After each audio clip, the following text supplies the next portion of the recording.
সময় হাজিদের খেদমত করার জন্য রিক্সা চালাইতে চলে আসে হজ ক্যাম্পে, আমাদের এয়ারপোর্টের পাশে হজ ক্যাম্পে।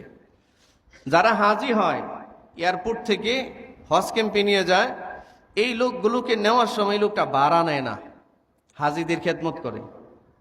কি করে? গরিব মানুষ, রিক্সাওয়ালা। কি মানুষ? রিক্সাওয়ালা মানুষ। হাজিদের থেকে ভাড়া নেয় না, অন্যান্য যাত্রীদের থেকে ভাড়া নেই। তো এক যাত্রী জিজ্ঞাসা করলো, আপনি ভাড়া নিচ্ছেন না যে?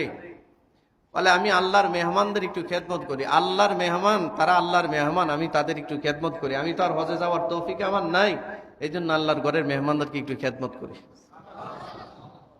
হাদিসে আসছে, যারা এহরাম বাদে এহরাম বেদে তালবিয়া পড়ে, লাব্বাইক আল্লাহুম্মা লাব্বাইক লাব্বাইক লা শারীকা লাকা লাব্বাইক ইন্নাল হামদা ওয়ান নি'মাতা লাকা ওয়াল মুলক লা শারীকা লাক।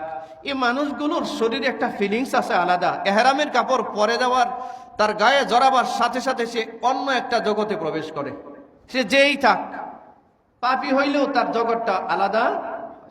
এক পোশাকে সারা পৃথিবীর বিভিন্ন বর্ণের মানুষ, বিভিন্ন ভাষার মানুষ, বিভিন্ন কালচারের মানুষ একটা পোশাকে আল্লাহর ঘরের দিকে রওনা হয়, ঠিক না? হ্যাঁ, রাসূল বলছেন, আল্লাহর ঘর জিয়ারতকারী কোনো হাজি যখন হজের দিকে যায়, তার কাছে যায়ও, তাকে হাদিয়া দিও, তার কাছ থেকে দোয়া নিও। হজ থেকে ফেরত আসার পরে তার মোলাকাতে যায়ও। মিনিমাম 40 দিন পর্যন্ত হজ থেকে ফেরত আসা একজন হাজির দোয়া সরাসরি আল্লাহর কাছে কবুল হয়। এই রিক্সাওয়ালা গরিব মানুষ হাজির খেদমত করে।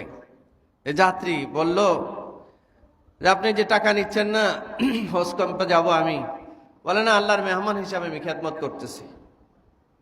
বলে, আরে মেহমান হিসেবে শুধু খেদমত করলে হবে, টাকাও তো লাগবে।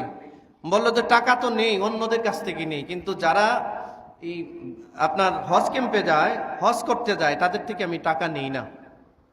বলে, টাকা না নিলে আপনার পেট চলবে কেমনে? রিজিকের ব্যবস্থা হবে কেমনে? বলে, এই ব্যবস্থা আল্লাহ অবশ্যই করবেন, বরকত দিবেন আল্লাহ। সাধারণ মানুষ বুঝেন তো, ভাষাগুলো এরকম হয়। আল্লাহ বরকত দিবেন। হাজির খেদমত, হাজিদের খেদমত কিন্তু বড় একটা গুরুত্বপূর্ণ ইবাদত, গুরুত্বপূর্ণ ইবাদত। এই লোকটার এই যে একটা বিশুদ্ধ চিন্তা, একটু হাজির খেদমত করা, একটু তার খেদমত করা, আগায় দেওয়া। তো যাত্রী তাকে অনেক কিছু ইন্টারভিউ নিলেন, অনেকভাবে বুঝাইলেন। সব বোঝানোর পরেও বলল যে, আপনি যতই বুঝান, আমার ভরসা আর তাওয়াক্কুল আল্লাহর উপরে আছে। আল্লাহ যদি কোনোদিন চায়, আমার সম্পদ ছাড়াও আল্লাহ আমাকে তার বাইতুল্লাহ তওয়াফ করানো তৌফিক আল্লাহর আছে।